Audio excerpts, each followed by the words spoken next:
Hi guys, you are watching C S Atul Jain classes. तो देखो, last class में हम लोगों ने जनरल मीटिंग शुरू किया था। आज हम लोग कोरम की बात करते हैं।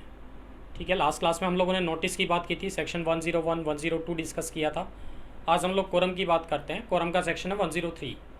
बट सेक्शन से पहले हम लोग बेसिक प्रोविजंस डिस्कस कर रहे हैं कोरम के। तो सबसे पहली चीज़, कोरम होता क्या है। देखो, quorum is the minimum number of members required to constitute a meeting. तो देखो, हम लोग जनरल मीटिंग की बात कर रहे हैं। बोर्ड मीटिंग की बात करें तो मिनिमम नंबर ऑफ़ डायरेक्टर्स चाहिए होते हैं। जनरल मीटिंग की बात करें तो मिनिमम नंबर ऑफ़ मेंबर्स चाहिए होते हैं। तो कोरम का मतलब क्या है। कोरम का मतलब है कि भाई कम से कम इतने लोग मीटिंग पे आने चाहिए, सो दैट कि मीटिंग स्टार्ट हो जाए। अगर इससे कम मेंबर लोग मीटिंग पे आते हैं तो मीटिंग स्टार्ट नहीं होगी, मीटिंग एडजर्न हो जाएगी। तो कोरम का मतलब ही क्या हुआ। It is the minimum number of members required to constitute a meeting. कितना चाहिए कोरम, ये अभी हम लोग डिस्कस करेंगे, राइट। अब वैसे अगर आप सेक्शन 103 की बात करेंगे तो सेक्शन 103 ये कहता है, अगर आपकी कंपनी में टोटल नंबर ऑफ़ मेंबर्स 5000 से ज़्यादा है ना, तो उस केस में अगर 30 मेंबर्स भी मीटिंग पे आ जाएंगे तो मीटिंग स्टार्ट हो जाएगी। बट अगर 29 आए तो मीटिंग एडजर्न हो जाएगी, 31 आए तो मीटिंग हो जाएगी, कोई प्रॉब्लम नहीं है, राइट। तो अभी हम लोग सेक्शन 103 बाद में पढ़ेंगे। ये मैंने लिखा भी है, देखो सबसे लास्ट में, कि provisions related to quorum are given in section 103। Second point में मैंने क्या लिखा है, देखो, only those members who are entitled to vote and present at the meeting shall be counted. कि कोरम में हम लोग सिर्फ उन मेंबर्स को काउंट करेंगे जो एंटाइटल्ड टू वोट हैं।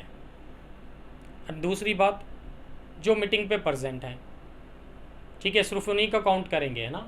Who are entitled to vote and present at the meeting, मतलब जो मीटिंग पे आए ही नहीं उन्हें काउंट ही नहीं करना है। और मीटिंग पे आए तो हैं बट एंटाइटल्ड टू वोट नहीं है, तो उन्हें भी काउंट नहीं करना है। तो किसको काउंट करना है कोरम में, जो प्रेजेंट हैं प्लस एंटाइटल्ड टू वोट भी हैं। तो लाइक अगर मैं प्रेफरेंस शेयर होल्डर्स की बात करूँ, देखो थर्ड पॉइंट में, तो प्रेफरेंस शेयर होल्डर्स को राइट टू वोट देते हैं क्या हम लोग मीटिंग पे। प्रेफरेंस शेयर होल्डर्स को generally right to vote available नहीं होता है, तो इसलिए हम प्रेफरेंस शेयर होल्डर्स को कोरम में काउंट नहीं करते। बट एक्सेप्शनल केसेस में प्रेफरेंस शेयर होल्डर्स को भी राइट टू वोट मिलता है। तो इट मीन्स उन एक्सेप्शनल केसेस में हम लोग प्रेफरेंस शेयर होल्डर्स को भी कोरम में काउंट करेंगे। तो देखो, हम लोगों ने सेक्शन 101 सबसेक्शन 3 में पढ़ा था कि नोटिस तो हम लोग प्रेफरेंस शेयर होल्डर्स को भी देते हैं, ठीक है, बट उन्हें राइट टू वोट अवेलेबल नहीं है। राइट टू वोट उन्हें सिर्फ एक्सेप्शनल केसेस में अवेलेबल है। वो एक्सेप्शनल केस क्या है, सेक्शन 47 सबसेक्शन 2 ये दिया हुआ, देखो मैंने सेक्शन 47 सबसेक्शन 2 में प्रेफरेंस शेयर होल्डर्स को भी हम राइट टू वोट देते हैं। तो ये 47 सबसेक्शन 2 क्या कह रहा है, देखो, कि या तो आप कोई मीटिंग पे ऐसा रेजोल्यूशन पास कर रहे हो जो उनके राइट्स को अफेक्ट करेगा। किसके राइट्स को, प्रेफरेंस शेयर होल्डर्स के। या फिर आप कंपनी के वाइंडिंग अप का रेजोल्यूशन पास कर रहे हो तो भी प्रेफरेंस शेयर होल्डर्स को राइट टू वोट मिलेगा, राइट। या फिर आप प्रेफरेंस शेयर होल्डर्स का रिपेमेंट कर रहे हो या रिडक्शन ऑफ कैपिटल कर रहे हो तो भी उनके राइट्स अफेक्ट हो रहे हैं, मतलब उन्हें राइट टू वोट मिलेगा, इसलिए कोरम में भी काउंट होंगे। और second proviso to section 47 subsection 2 क्या कहता है कि अगर प्रेफरेंस शेयर होल्डर्स को पिछले 2 साल से 2 साल या उससे ज़्यादा से डिविडेंड नहीं मिला ना, तो भी उनके पास राइट टू वोट आ जाता है, और वो भी हर रेजोल्यूशन पे, ठीक है। तो मान लो आप प्रेफरेंस शेयर होल्डर्स हैं और आपको पिछले 2 साल से डिविडेंड नहीं दिया कंपनी ने, तो आपके पास भी अब राइट टू वोट आ गया। जब भी जनरल मीटिंग होगी उस पर आप राइट टू वोट यूज़ कर सकते हैं, और राइट टू वोट आ गया तो right to be counted in quorum भी आ गया। तो इसका मतलब कोरम में भी काउंट होंगे आप। तो कोरम में किन लोगों को काउंट करते हैं, सिर्फ उन लोगों को जिनके जो entitled to vote at the meeting है, राइट। तो ये नेट इफेक्ट क्या निकलता है कि प्रेफरेंस शेयर होल्डर्स को कोरम में काउंट करें या ना करें। तो देखो, अगर वो 47 सबसेक्शन 2 या second proviso to section 47 subsection 2 में फॉल आउट कर रहा है, तब तो उसको राइट टू वोट भी है, इसका मतलब कोरम में भी काउंट होगा। अदरवाइज हम प्रेफरेंस शेयर होल्डर्स को कोरम में काउंट नहीं करेंगे। नोटिस ज़रूर देंगे, मीटिंग पे भी आएगा, बट राइट टू वोट नहीं है, इसलिए कोरम में काउंट नहीं होगा। चलो जी, फोर्थ पॉइंट की बात अगर मैं करूं तो कोरम कब चाहिए, मतलब सिर्फ मीटिंग के कमेंसमेंट पे चाहिए, कंक्लूजन पे चाहिए, कि थ्रू आउट द मीटिंग चाहिए। तो देखो, अगर कंपनीज एक्ट की बात करूं तो साइलेंट है, वो तो ये कहता है कि भाई शेड्यूल टाइम के आधे घंटे के अंदर कोरम आ जाना चाहिए, बस इतनी बात बोलता है। इसका मतलब इससे इन्फ्रेंस ये निकलता है कि कोरम सिर्फ कमेंसमेंट पे चाहिए, अगर कंपनीज एक्ट की बात करें तो। बट SS2 आज की डेट में सीधे सीधे बोल रहा है थ्रू आउट द मीटिंग चाहिए। SS2 मतलब सेक्रेटरियल स्टैंडर्ड 2। तो कंपनीज एक्ट साइलेंट है कि थ्रू आउट द मीटिंग चाहिए कि नहीं चाहिए। SS2 ने क्या कहा, थ्रू आउट द मीटिंग चाहिए। और देखो आज की डेट में सेक्रेटरियल स्टैंडर्ड फॉलो करना मैंडेटरी है, इसलिए कोरम आपको थ्रू आउट द मीटिंग चाहिए। और बोर्ड मीटिंग पे भी देखो थ्रू आउट द मीटिंग ही चाहिए था। ठीक है, तो कोरम कब चाहिए, मीटिंग के कमेंसमेंट पे भी चाहिए और कंक्लूजन पे भी चाहिए आज की डेट में। चलो ठीक है जी, 5th पॉइंट मैंने क्या लिखा है, provisions related to quorum are given in section 103। कि कोरम से रिलेटेड सारे प्रोविजन कहाँ दिए हुए हैं आपको, सेक्शन 103 में। तो अब हम सेक्शन 103 की ही बात करते हैं। ठीक है, तो कोरम का सेक्शन क्या है, जनरल मीटिंग की बात करोगे 103, बोर्ड मीटिंग की बात करोगे तो सेक्शन 174। राइट, तो हम लोग बोर्ड मीटिंग के कोरम की बात नहीं कर रहे हैं, जनरल मीटिंग के कोरम की बात कर रहे हैं, दैट इज सेक्शन 103 की बात कर रहे हैं।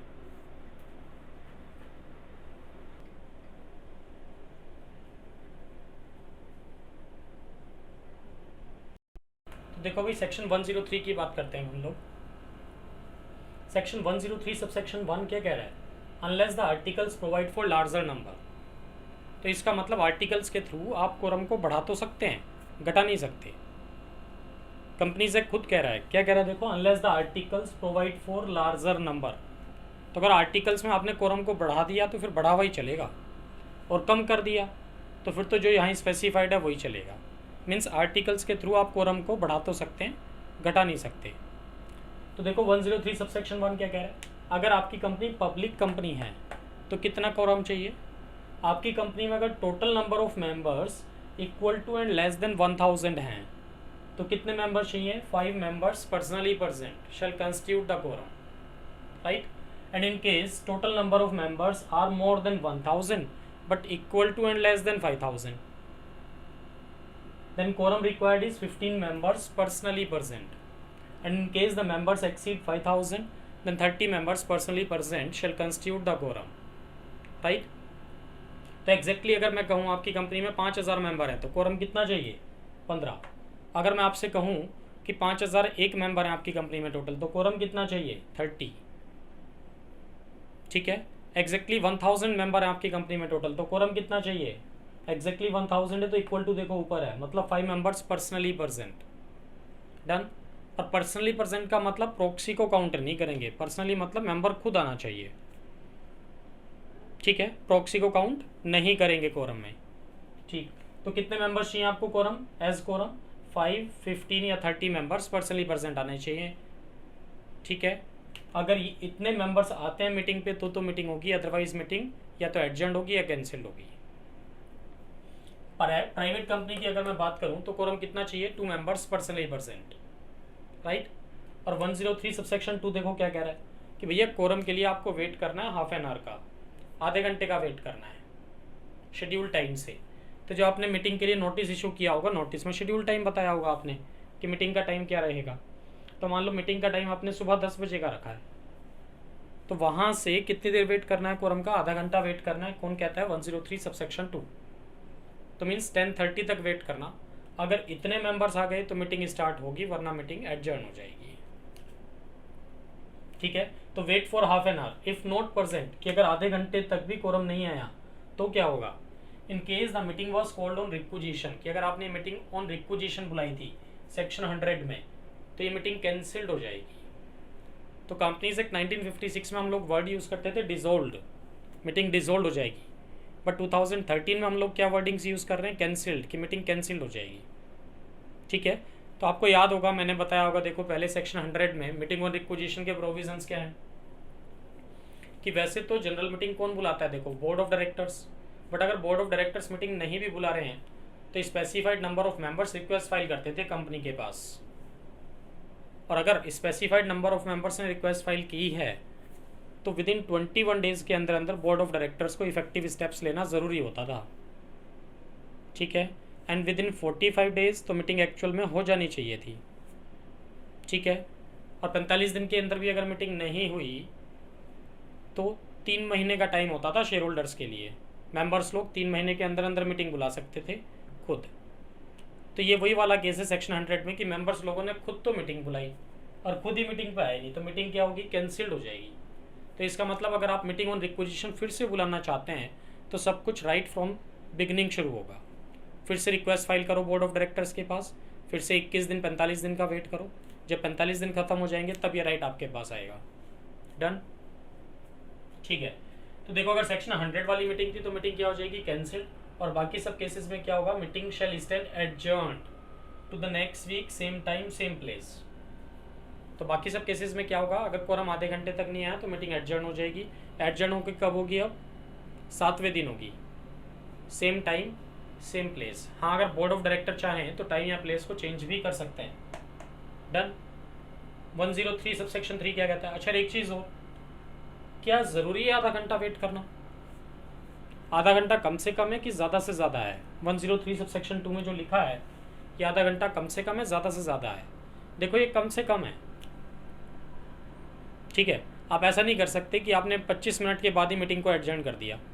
तो आपने देखा भाई 10:25 हो रहे हैं और हमारी कंपनी में 900 मेंबर है, मान लो 900 मेंबर है तो कोरम कितना चाहिए था, 5 मेंबर पर्सनली प्रेजेंट चाहिए थे।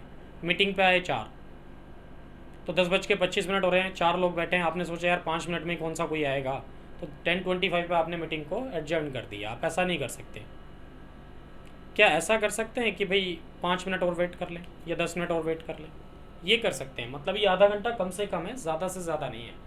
आप चाहें तो आधा घंटा छोड़ो 40 मिनट वेट कर लो, 1 घंटा वेट कर लो, ठीक है। कोई बंदा अगर गाड़ी पार्क कर रहा है, 5 मिनट लेट हो गया, तो क्या मीटिंग एडजर्न कर देंगे आप? वेट कर लो उसका 5 मिनट, राइट। तो मीन्स कम से कम है कि कम से कम आधा घंटा वेट करना है, ज़्यादा तो कर ही सकते हैं। 103 सबसेक्शन 3 में आओ। If at the adjourn meeting also, कि लाइक 10 o'clock का टाइम था मीटिंग का, जो शेड्यूल टाइम था, 10:30 पे आपने क्या किया, मीटिंग एडजर्न कर दी क्योंकि कोरम आया नहीं। तो अब एडजर्न मीटिंग पे क्या हुआ, एडजर्न मीटिंग पे भी कोरम प्रेजेंट नहीं है, नहीं हो सकता। तो एडजर्न मीटिंग पे भी कोरम प्रेजेंट नहीं है, then the members present shall constitute the quorum। members present shall constitute the quorum, मतलब जितने भी मेंबर्स लोग प्रेजेंट होंगे ना मीटिंग पे, वही कोरम कंस्टिट्यूट करेंगे। अब यहाँ वो 5, 15 या 30 की ज़रूरत नहीं है। तो देखो वर्डिंग क्या यूज़ की है, मेंबर्स।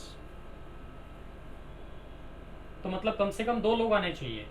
और इसमें भी ना देखो 2 बातें होती हैं, वैसे 2 सिचुएशन होती हैं। In case meeting was adjourned for want of quorum, adjourned for want of quorum,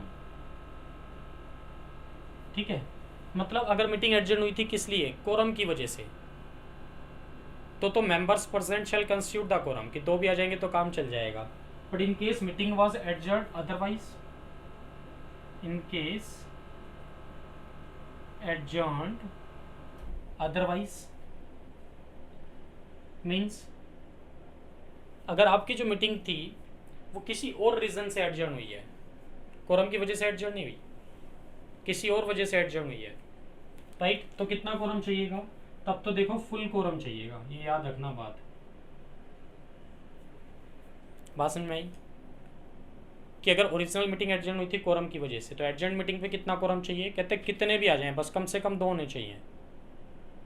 और अगर मीटिंग एडजर्न हुई थी अदर देन कोरम की वजह से, मतलब किसी और रीज़न से, तो एडजर्न मीटिंग पे फिर से वही फुल कोरम चाहिएगा आपको, 5, 15 या 30 मेंबर चाहिएंगे पूरे, राइट, ठीक है। और देखो नीचे मैंने ब्लू कलर से लिखा है रेजोल्यूशन विदाउट कोरम। इसका मतलब क्या हुआ कि कोरम तो था नहीं मीटिंग पे, आपने फिर भी रेजोल्यूशन पास कर दिया, तो वो रेजोल्यूशन वैलिड है इनवैलिड है? क्या कहता है देखो, रेजोल्यूशन विदाउट कोरम वैसे तो क्या हो जाएगा, इनवैलिड हो जाएगा। But if all the members are present in person, क्या कह रहा है कि अगर जितने भी मेंबर्स आज की डेट में कंपनी में हैं आपकी, अगर वो सारे के सारे मेंबर आ जाएं तब वैलिड हो जाएगा, चाहे पढ़ी जो कोरम रिक्वायर्ड था वो मोर देन स्पेसिफाइड मेंबर है, राइट। मतलब आप एक एग्जांपल ले लेते हैं, चलो इसमें, उससे ये बात क्लियर हो जाएगी। पहले नोट कर लो आप लोग, स्पेस चाहिए मुझे, ठीक है जी, रब कर दूं, लो रब कर रहा हूँ। अब देखो ये जो मैंने ब्लू कलर से लिखा था ना, इसके लिए मुझे स्पेस चाहिए, मैं लिख रहा हूँ, ये रब कर रहा हूँ।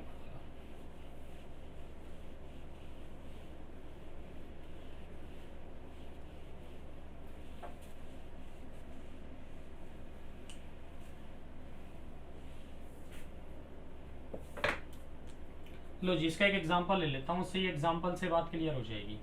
मान लो आपकी एक प्राइवेट कंपनी है, XYZ प्राइवेट लिमिटेड है, ठीक है, और भाई इसके आर्टिकल्स ऑफ एसोसिएशन में लिखा है कि एटलीस्ट 5 मेंबर्स पर्सनली प्रेजेंट होने चाहिए। नहीं हो सकता? हो सकता है। मान लो हमारी कंपनी में ना अभी टोटल 10 मेंबर थे, टोटल नंबर ऑफ मेंबर्स आज की डेट में, टोटल नंबर ऑफ मेंबर्स कितने थे हमारी कंपनी में? मान लो 10 थे। तो हमने आर्टिकल्स में क्या स्पेसिफाई कर दिया कि भैया 10 में से 5 तो आने ही चाहिए, तभी मीटिंग होगी, वरना नहीं होगी।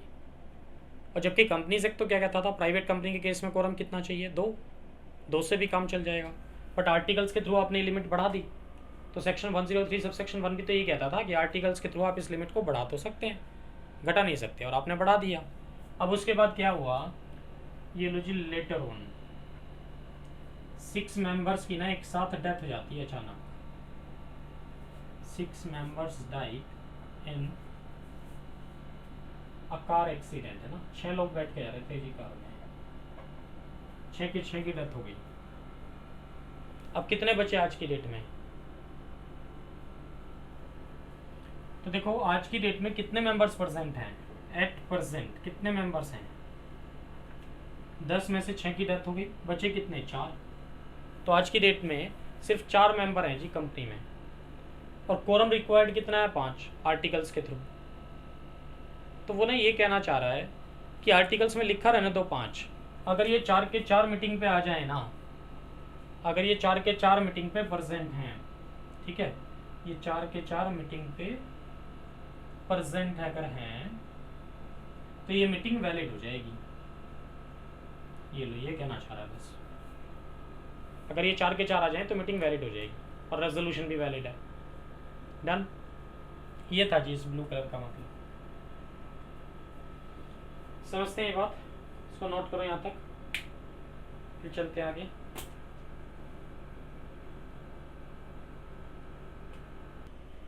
तो देखो भाई, अब हम लोग रिप्रेजेंटेटिव की बात कर रहे हैं।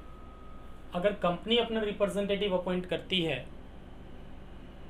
तो सेक्शन 113 सब सेक्शन 2 क्या कहता है कि जो रिप्रेजेंटेटिव है ना, इसके पास सेम राइट्स हैं एज ऑफ ओरिजिनल मेंबर्स वाले।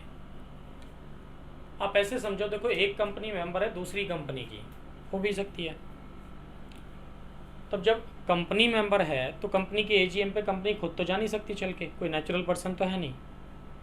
तो जो कंपनी मेंबर कंपनी है ना, वो क्या करती है, बोर्ड मीटिंग पे बोर्ड रेजोल्यूशन पास करके किसी डायरेक्टर को ऑथराइज करती है कि भाई ये डायरेक्टर जाएगा कंपनी के एजीएम पे। अब वो डायरेक्टर क्या बन गया? Authorise representative. तो जब ये डायरेक्टर अब मीटिंग पे जाएगा ना दूसरी कंपनी की, तो हम इस डायरेक्टर को ऐसे काउंट करेंगे जैसे ये ओरिजिनल मेंबर है, जबकि ये ओरिजिनल मेंबर नहीं है। ओरिजिनल मेंबर तो कंपनी ही थी, कंपनी ने बोर्ड मीटिंग पे बोर्ड रेजोल्यूशन पास करके इसको ऑथराइज किया, ये गया मीटिंग पे, तो इसके पास सेम राइट्स हैं एज ऑफ ओरिजिनल मेंबर्स वाले। मतलब क्या इसको राइट टू वोट देंगे? क्या हम इसको प्रॉक्सी बोल रहे हैं? प्रॉक्सी नहीं बोल रहे हैं इसको, क्या बोल रहे हैं? Authorise representative. तो देखो प्रॉक्सी के पास राइट टू वोट नहीं होता, बट ऑथराइज रिप्रेजेंटेटिव के पास होता है। तो इसके पास राइट टू वोट भी है, और जब क्योंकि राइट टू वोट है तो right to be counted in quorum तो होगा ही होगा। कोरम का मतलब ही क्या है? जो लोग एंटाइटल टू वोट हैं वो कोरम में काउंट होंगे। तो जब ये एंटाइटल टू वोट है, इट मीन्स कोरम में भी काउंट होगा। यही बात मैंने यहाँ लिखी है, देखो, counted in quorum and entitle to right to vote. ठीक है। अब अगर ये एक डायरेक्टर नंबर ऑफ कंपनीज को रिप्रेजेंट कर रहा है, ऐसा भी हो सकता है कि डायरेक्टर एक है, एक बंदा एक टाइम पे देखो 20 कंपनी का डायरेक्टर हो सकता है। कौन बोलता है ये बात? सेक्शन 165। ठीक है। तो मान लो मैं हूँ, मैं डायरेक्टर हूँ, मैं 5 कंपनी का डायरेक्टर हूँ, और जिन 5 कंपनी का मैं डायरेक्टर हूँ ना, वो पांचों कंपनी, एक और जो कंपनी है मान लो हम लोग लिमिटेड, उस कंपनी की मेंबर कंपनीज हैं जी पांचों, और पांचों ने मुझे ही ऑथराइज रिप्रेजेंटेटिव अपॉइंट किया। हम लोग लिमिटेड की मीटिंग पे जाने के लिए। तो जब मैं हम लोग लिमिटेड की मीटिंग पे जाऊंगा ना, तो मैं एक नहीं 5 काउंट होऊंगा। जाऊंगा अकेले बट काउंटिंग कितनी होगी? 5। समझ रहे मेरी बात? ये बात देखो मैंने यहाँ लिखी है, representing number of companies is equal to number counted in quorum, कि जितनी कंपनीज को आप रिप्रेजेंट करोगे उतने ही काउंट करोगे कोरम में, ठीक है, उतना ही एज मेंबर काउंट होगा वो कोरम में। But at least 2 members necessary for meeting, उसके बाद भी कम से कम 2 बंदे तो चाहिए मीटिंग करने के लिए। अब मान लो हम लोग लिमिटेड में मेंबर ही टोटल 900 हैं, तो कोरम कितना चाहिए? 5। तो मैं क्या कह रहा हूँ उस मीटिंग पे जाके, देखो भाई मैं आ गया ना और मैं 5 कंपनी को रिप्रेजेंट कर रहा हूँ, तो मैं 5 हो गया ना, मीटिंग शुरू करो। तो क्या चलेगा? ये तो 1 मैन मीटिंग हो जाएगी। 1 मैन मीटिंग तो फिर भी अलाउड नहीं है। वो अलग बात है, मैं काउंट 5 ही होऊंगा बट मीटिंग शुरू नहीं हो सकती। मीटिंग शुरू करने के लिए कम से कम 2 बंदे चाहिए। समझ रहे हैं बात? तो मीन्स एक बंदा और चाहिएगा मेरे अलग, ठीक। यही बात देखो मैंने एग्जाम्पल में भी समझाई है आपको। एक कंपनी है जी हम लोग लिमिटेड, इसमें 900 मेंबर है। इस कंपनी की एजीएम हो रही है और इस कंपनी की ये मेंबर कंपनी है 4, देखो 1 2 3 4, X limited, Y limited, Z limited and W limited. इन चारों ही कंपनी में एक डायरेक्टर है रमेश, कॉमन डायरेक्टर है ये सब में। और चारों ही कंपनी ने अपनी बोर्ड मीटिंग पे बोर्ड रेजोल्यूशन पास करके किसको ऑथराइज किया? रमेश को। तो ये रमेश जाएगा अभी से एजीएम पे, ठीक है। तो मुझे कोरम कितना चाहिए था? वैसे तो 5 चाहिए था कोरम, बट जब ये इस मीटिंग पे जाएगा तो कितना काउंट होगा? 4। तो मतलब बस एक बंदा और आ जाए कोई, 4 + 1 हो जाए, है ना, इज इक्वल टू कितना हो जाएगा? लो 5 हो जाएगा। तो एक बंदा और आ जाए तो मीटिंग स्टार्ट हो जाएगी। और अगर मैं कहूँ कि लो जी ये पी लिमिटेड और भी है, एक क्यू लिमिटेड और भी है ना, ये कंपनी भी इसी कंपनी की मेंबर कंपनी है और रमेश इन दोनों में भी डायरेक्टर है। तो इस बार रमेश इन 6 कंपनी को रिप्रेजेंट कर रहा है और 6 की 6 कंपनी ने किसको अपॉइंट किया एज रिप्रेजेंटेटिव? रमेश को। अब ये इस कंपनी के एजीएम पे जा रहा है, तो ये वैसे तो देखो कितना काउंट होगा? 6 काउंट होगा ये। और मुझे कोरम कितना चाहिए था? 5, और ये तो ऑलरेडी 6 है। तो क्या कोरम हो गया? कंपनी कह रहा है देखो कोरम में काउंट नहीं करेंगे ऐसे हम लोग हैं, तो वैसे ही 6 ही काउंट करेंगे, बट मीटिंग करने के लिए कम से कम 2 बंदे होना ज़रूरी है। तो 6 + 1 चाहिएगा इस बार। मीन्स कम से कम एक बंदा और आए तो मीटिंग होगी, वरना मीटिंग नहीं होगी। 1 मैन मीटिंग अलाउड नहीं है। डन। ऐसे मैंने यहाँ क्या लिखा देखो, रिप्रेजेंटेटिव ऑफ प्रेसिडेंट और governor of the state, section 112 में क्या कह रहा है जी? सेक्शन 112 कि आपकी कंपनी का जो मेंबर है कौन है? वो प्रेसिडेंट है या गवर्नर ऑफ द स्टेट है। तो देखो आपकी कंपनी के एजीएम पे वो खुद तो आएगा नहीं चल के, अपने बदले किसी को रिप्रेजेंटेटिव अपॉइंट करेगा अपना, तो उसका रिप्रेजेंटेटिव मीटिंग पे आएगा। तो सेक्शन 112 सब सेक्शन 2 भी यही कह रहा है भाई, वो जो रिप्रेजेंटेटिव आएगा ना उसके पास सेम राइट्स हैं मेंबर वाले, एज ओरिजिनल मेंबर की तरह से काउंट करेंगे हम उसको। मतलब उसको राइट टू वोट भी देंगे और right to be counted in quorum भी देंगे, ठीक है। ये बात थी। देखो एक बार इसको नोट कर लो फिर आगे चलते हैं।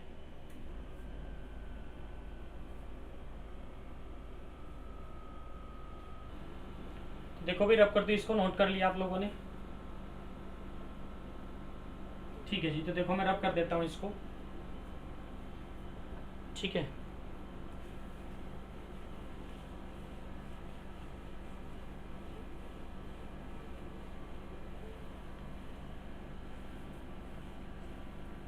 ये लो जी। तो देखो भाई नेक्स्ट टॉपिक हम लोग डिस्कस कर रहे हैं, क्या सिंगल मेंबर कोरम कंस्टिट्यूट कर सकता है। देखो जनरली अगर हम लोग बात करें, नॉर्मली अगर हम लोग बात करें तो single member cannot constitute the quorum, 1 man meeting allowed नहीं है।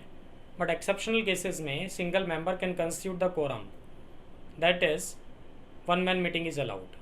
कौन से केसेस हैं? देखो ये 3 केसेस हो गए, एक ये हो गया, एक ये हो गया और एक ये हो गया, 3 केसेस हो गए जी। तो एक केस तो क्या है? सेक्शन 97 क्या कहता है? सेक्शन 97 एजीएम बाय एनसीएलटी का है। सेकंड केस क्या है? सेक्शन 98, ये किस चीज़ का है? ईओजीएम बाय एनसीएलटी का है। एनसीएलटी मतलब नेशनल कंपनी लॉ ट्रिब्यूनल। और देखो सेक्शन 97 हो चाहे 98 हो, दोनों ही केसेस किस चीज़ के थे? ये इम्प्रैक्टिकेबिलिटी के,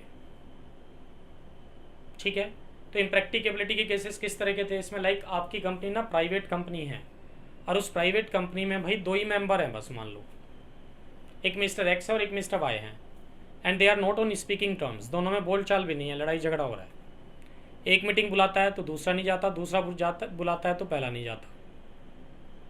अब सोचो मीटिंग ड्यू है, मीटिंग बुलाना ज़रूरी है और 1 मैन मीटिंग तो हो नहीं सकती, तो आप किसके पास जाओगे, एनसीएलटी के पास। एनसीएलटी क्या कहेगा कि कोई बात नहीं, आप मीटिंग बुलाओ, नोटिस दूसरे बंदे को भी ज़रूर दो, वो चाहे आए या ना आए, वो नहीं भी आए तो भी मीटिंग करो, और नंबर ऑफ मेंबर्स भी इंक्रीज़ करो अपने, सो दैट कि ये प्रॉब्लम बार बार ना आए। तो इस तरह के एक्सेप्शनल केसेस में 1 मैन मीटिंग भी अलाउड है। तो it means NCLT 1 man meeting भी अलाउ करता है, 1 मैन मीटिंग भी ऑर्डर कर सकता है। और थर्ड केस मैंने क्या लिखा कि जहां आपकी कंपनी के टोटल शेयर्स ही एक ही बंदे के पास हो। तो देखो इक्विटी शेयर्स के केस में तो ऐसा नहीं हो सकता, क्योंकि हर मेंबर के पास एक शेयर होना ज़रूरी है और कंपनी में कम से कम 2 या 7 मेंबर होना ज़रूरी था, तो एक ही बंदे के पास सारे शेयर हो जाएं, ऐसा नहीं हो सकता। बट हाँ, प्रेफरेंस शेयर के केस में ऐसा हो सकता है। तो प्रेफरेंस शेयर होल्डर्स की मीटिंग में ऐसा हो सकता है 1 मैन मीटिंग, कि सारे के सारे प्रेफरेंस शेयर एक ही बंदा लिए बैठा है जी, तो ठीक है, मीटिंग उसी की होगी, राइट। चेयरमैन की अगर मैं बात करूं, देखो सेक्शन 104, चेयरमैन का मतलब क्या है। देखो चेयरमैन का मतलब है जो मीटिंग को कंडक्ट कराता है, एक तरह से मीटिंग का प्रेसाइडिंग ऑफिसर है, ठीक। मैंने लिखा भी है, देखो chairman section 104 means presiding officer who conduct it's affairs, ठीक है। वही तो मेंबर्स को एक तरह से वेलकम करता है, ठीक, और वही तो मेंबर्स लोगों के बीच में प्रपोज्ड रेजोल्यूशन पुटअप करता है, वही डिस्कशन कराता है, रेजोल्यूशन पास करता है, फिर डिक्लेयर भी करता है कि रेजोल्यूशन इज पास्ड और फेल्ड। कौन कर रहा है ये सब काम, चेयरमैन। तो मीटिंग पे चेयरमैन का होना बहुत ज़रूरी है, बिना चेयरमैन की मीटिंग हो ही नहीं सकती। तो चेयरमैन क्या कहता है, सेक्शन 104 कहता है जी subject to articles of association चलेगा। और आर्टिकल्स ऑफ एसोसिएशन में तो आप क्या करते हो, टेबल एफ का फॉर्मेट चिपका देते हो पूरा का पूरा, ठीक है। अगर आपकी कंपनी है, लिमिटेड बाय शेयर्स है, हैविंग शेयर कैपिटल, तो टेबल एफ के रेगुलेशंस फॉलो कर रहे होंगे आप। तो वही रेगुलेशंस की मैं यहाँ बात कर रहा हूँ, टेबल एफ के। तो regulations of table F of schedule 1 of companies act 2013, right. का रेगुलेशन नंबर 45 क्या कह रहा है, देखो जरा एक बार। रेगुलेशन 45 ऑफ टेबल एफ क्या कहता है, कहता है chairman of the board shell be the chairman of general meeting. Means जो बोर्ड मीटिंग का चेयरमैन है ना, वही जनरल मीटिंग का चेयरमैन भी रहेगा। तो मतलब बोर्ड मीटिंग वाला चेयरमैन ही आएगा जनरल मीटिंग पे भी, ठीक। कौन कह रहा है, रेगुलेशन नंबर 45। रेगुलेशन 46 क्या कहता है कि अगर वो बोर्ड मीटिंग वाला चेयरमैन नहीं आया, कितनी देर तक, 15 मिनट तक। तो इट मीन्स चेयरमैन का वेट कितनी देर हो रहा है भाई मीटिंग पे। जनरल मीटिंग की बात करोगे तो 15 मिनट, और बोर्ड मीटिंग की बात करेंगे तो वो भी हम लोगों ने ऑलरेडी डिस्कस किया था, वो 5 मिनट होता था। तो चेयरमैन का वेट कितनी देर कर रहे हैं, बोर्ड मीटिंग पे 5 मिनट, जनरल मीटिंग पे 15 मिनट, और कोरम का वेट दोनों ही केसेस में आधा घंटा, राइट। तो ठीक है, अगर वो ओरिजिनल वाला चेयरमैन नहीं आता, कितनी देर तक, 15 मिनट तक ऑफ शेड्यूल टाइम के, तो जो कंपनी की मीटिंग पे डायरेक्टर्स लोग प्रेजेंट है ना, वो डायरेक्टर्स लोग अपने आप में से किसी एक को चेयरमैन अपॉइंट कर लेंगे। तो डायरेक्टर्स लोग अपने आप में से किसी को भी चेयरमैन अपॉइंट कर लेंगे। अब रेगुलेशन 47 क्या कह रहा है कि मान लो डायरेक्टर भी प्रेजेंट नहीं है जी 15 मिनट तक, या फिर प्रेजेंट तो है but unwilling to act as chairman है, वो कहता है मैं तो चेयरमैन नहीं बनता जी इस मीटिंग का। तो जबरदस्ती चेयरमैन थोड़ी बना लोगे आप उसे। उस केस में क्या कह रहा है कि भाई जो मेंबर्स प्रेजेंट है ना, शेयर होल्डर्स जो मेंबर्स प्रेजेंट हैं मीटिंग पे, वो मेंबर्स लोग अपने आप में से किसी एक को चेयरमैन अपॉइंट कर लेंगे। तो इन शॉर्ट 45 तो क्या कह रहा है, जो बोर्ड मीटिंग वाला चेयरमैन है वही आएगा। 46 क्या कह रहा है कि भाई अगर वो वाला चेयरमैन, ओरिजिनल वाला चेयरमैन नहीं आया 15 मिनट तक, तो डायरेक्टर्स लोग अपने आप में से किसी एक को चेयरमैन अपॉइंट कर लेंगे। 46 कह रहा है। 47 क्या कह रहा है कि अगर डायरेक्टर्स भी प्रेजेंट नहीं है या फिर unwilling to act as chairman है, तो मेंबर्स लोग अपने आप में से किसी एक को चेयरमैन अपॉइंट कर लेंगे। अब मान लो आपने तो मेंबर्स में से किसी एक को चेयरमैन अपॉइंट कर दिया जी 15 मिनट बाद ही। अब 20 मिनट बाद वो वाला चेयरमैन भी आ गया जो रेगुलर वाला है। अब क्या करें, तो जो रेगुलर वाला चेयरमैन था ना, आज उसे पीछे बिठा दो सबसे लास्ट में। तो आज की मीटिंग का चेयरमैन तो कौन से वाला है, जो मेंबर्स लोग ने जिसको अलग किया ना, वही चेयरमैन रहेगा आज। तो ठीक है, तो जो पुराने वाला चेयरमैन है वो आज वो चेयरमैन नहीं रहेगा इस मीटिंग का। नेक्स्ट मीटिंग से जल्दी आए टाइम से तो वही चेयरमैन रहेगा। डन, ठीक है। और कास्टिंग वोट ऑफ चेयरमैन देखो सबसे लास्ट में लिखा है मैंने कि जो चेयरमैन होता है ना उसके पास एक कास्टिंग वोट होती है, और ये कास्टिंग वोट सिर्फ और सिर्फ किस केस में यूज़ होती है? इक्वलिटी ऑफ वोट्स के केस में। तो मान लो आप ऑर्डिनरी रेजोल्यूशन पास कर रहे हो मीटिंग पे, और मीटिंग पे मान लो 10 ही मेंबर आए जी, 5 फेवर में है 5 अगेंस्ट में, तो बताओ रेजोल्यूशन पास की failed? Neither passed nor failed. तो इस तरह के केसेस में क्या होता है, जो चेयरमैन होता है ना उसके पास एक एक्सेप्शनल वोट होती है, that is called casting vote. अगर फेवर में देगा तो रेजोल्यूशन इज पास्ड, अगेंस्ट में देगा तो रेजोल्यूशन इज फेल्ड। समझ गए बात? और ये जो कास्टिंग वोट ऑफ चेयरमैन है ना, एक चीज़ और याद रखना कि chairman appointed for one particular meeting doesn't have any casting vote. कि अगर आपने चेयरमैन अपॉइंट किया किसी को सिर्फ एक मीटिंग के लिए, जैसे अभी हम लोग यहाँ बात कर रहे थे कि मेंबर्स लोगों ने अपना चेयरमैन अपॉइंट किया, डायरेक्टर्स लोगों ने अपना चेयरमैन अपॉइंट किया, तो ये जो चेयरमैन अपॉइंट हुआ है तो सिर्फ इसी पर्टिकुलर मीटिंग के लिए हुआ ना, तो नेक्स्ट मीटिंग पे तो वही वाला पुराने वाला चेयरमैन आएगा। तो ये जो चेयरमैन अपॉइंट किया मेंबर्स ने या डायरेक्टर्स ने, इनके पास कास्टिंग वोट नहीं है। तो जो नॉर्मल चेयरमैन है, रेगुलर चेयरमैन है, उसके पास कास्टिंग वोट है। और कास्टिंग वोट यूज कब होगी? सिर्फ इक्वालिटी के केस में, ये भी याद रखना है। तो मान लो हमारी कंपनी का जो चेयरमैन है ना वो मेंबर भी है, मतलब उसके पास शेयर भी है हमारी कंपनी के। अब क्या हुआ, हमने कोई रेजोल्यूशन पास किया जी, तो 4 बंदे तो हैं फेवर में, ठीक है, 4 बंदे तो हैं चलो अगेंस्ट में, और 5 बंदे हैं फेवर में, ठीक। तो रेजोल्यूशन पास की फेल? रेजोल्यूशन पास हो गया। बट मान लो ये फेल कराना चाहता है चेयरमैन, तो ये क्या कर रहा है? अब ये कह रहा है सर देखो मैं भी तो मेंबर हूँ ना इस मीटिंग का, मैं भी तो शेयर होल्डर हूँ, तो एक वोट तो मेरी वो लो एज मेंबर वाली। कितनी हो गई? 5-5। अब एक वोट कास्टिंग वोट लो अगेंस्ट में, तो देखो अब कितनी हो गई? 6 और 4 हो गई, ये 6 और 5 हो गई। तो रेजोल्यूशन क्या हो जाएगा? फेल्ड। तो अब कह रहा है चेयरमैन रेजोल्यूशन फेल्ड हो गया जी। क्या ये सही कह रहा है? ऐसा नहीं। क्यों? क्योंकि देखो जो मेंबर वाली वोट थी ना इसकी, इसको कब देनी चाहिए थी? जब वोटिंग हो रही थी। तो 4-5 हो चुके हैं, मतलब 4 फेवर में हैं और 5 अगेंस्ट में हैं, इसका मतलब वोटिंग ऑलरेडी हो चुकी है। तो उसने अपनी वोट तब क्यों नहीं दी भाई मेंबर वाली? तो इसकी जो मेंबर एज मेंबर वाली वोट थी वो तो इसकी कैंसिल हो गई एक तरह से, वो तो अब ये यूज़ कर नहीं सकता। और कास्टिंग वोट इसलिए यूज़ नहीं कर सकता क्योंकि इक्वलिटी नहीं है, तो इसकी तो दोनों ही वोट खराब हो गई इस बार। तो भाई मेंबर वाली वोट बाद में थोड़ी देगा वोटिंग होने के, जब वोटिंग हो रही थी तब वोट दो। समझ गए मेरी बात? तो ये क्वेश्चन भी एग्जाम में पूछा हुआ है, ध्यान रखेंगे इसको नोट करो जी।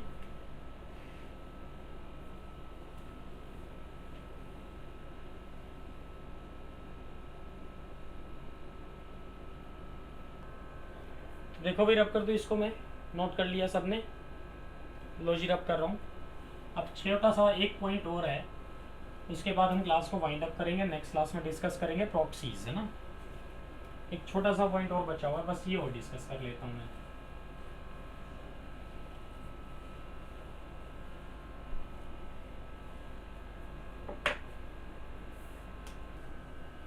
तो देखो भाई अपॉइंटमेंट ऑफ चेयरमैन जो भी हम लोग डिस्कस कर रहे थे, सेक्शन 104 प्लस रेगुलेशन 45, 46, 47 है ना। तो सेक्शन 104 की थोड़ा सा बात कर रहे हैं हम लोग यहाँ। सेक्शन 104 क्या कहता था आपको कि भैया subject to articles of association चलेगा, कि जनरल मीटिंग का चेयरमैन कौन होगा, कौन बताएगा? आर्टिकल्स। बट अगर आर्टिकल साइलेंट है तो सेक्शन 104 कहता है भैया मेंबर्स लोग अपने आप में से किसी एक को चेयरमैन अपॉइंट कर सकते हैं, ठीक है। तो members shall elect one among themselves to be chairman. But जब वो अपने आप में से किसी एक को चेयरमैन बनाएंगे, कैसे बनाएंगे? By show of hand. तो वो तो जनरल मीटिंग पे जितने भी रेजोल्यूशन पास होते हैं in the first instance by show of hand ही होते हैं। बाय शो ऑफ हैंड का मतलब क्या होता है? 1 member is equal to 1 vote. आपके पास नंबर ऑफ शेयर चाहे कितने भी क्यों ना हो, आपके पास 1 शेयर है तो भी आप एक ही हाथ खड़ा करेंगे, आपके पास 100 शेयर है तो भी आप एक ही हाथ खड़ा करेंगे। बाय शो ऑफ हैंड का मतलब तो यही होता है।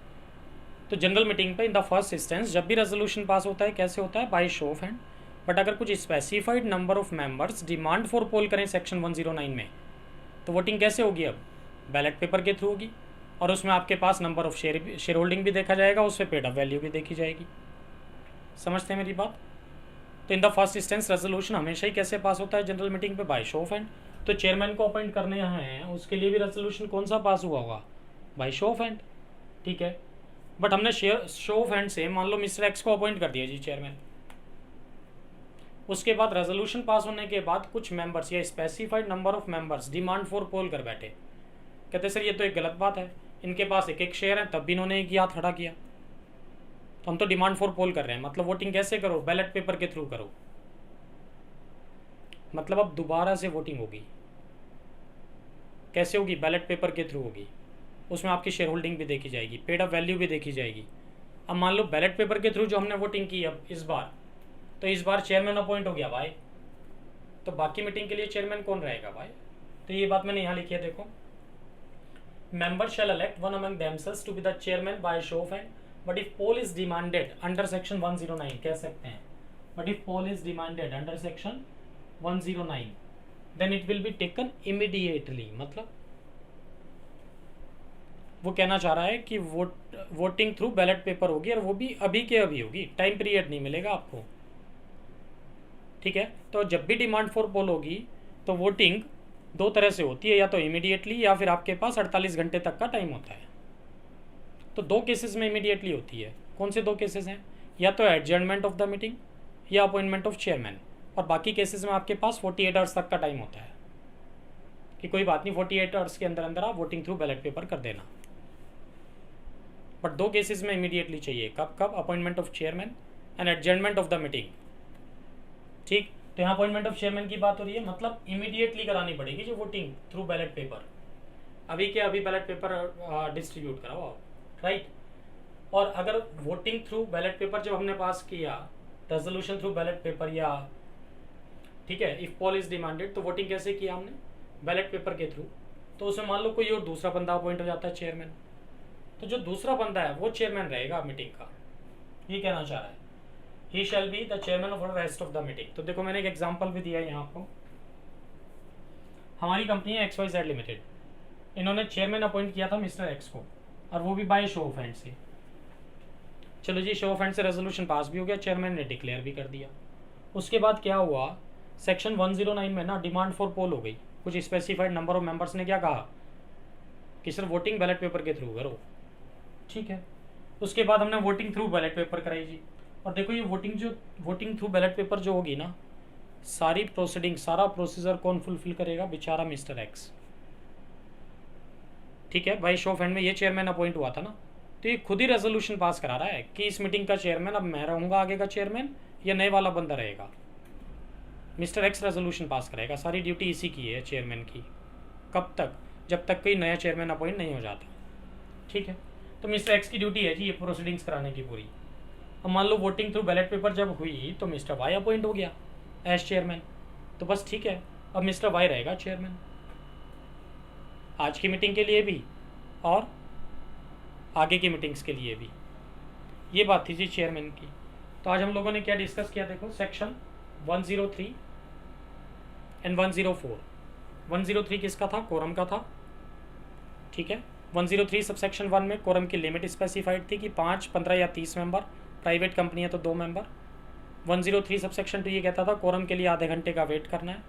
103 सब सेक्शन 3 क्या कहता था? वो ये कहना चाह रहा था कि अगर एडजर्न मीटिंग पे भी कोरम नहीं आया तो क्या होगा? तो members present shall constitute the quorum.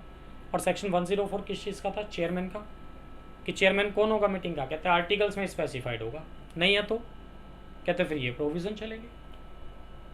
ठीक है, तो नेक्स्ट क्लास में देखो हम लोग प्रॉक्सी डिस्कस करेंगे। ठीक, ये नोट कर लो आप। ठीक है जी, नोट कर लिया। चलो, तो नेक्स्ट क्लास में देखो हम लोग प्रॉक्सी का सेक्शन 105 डिस्कस करेंगे। आज के लिए इतने रखते हैं। अगर ये वीडियो आपको पसंद आया हो तो लाइक करें और हमारे channel CS Atul Jain classes को सब्सक्राइब करें। Thanks for watching CS Atul Jain classes.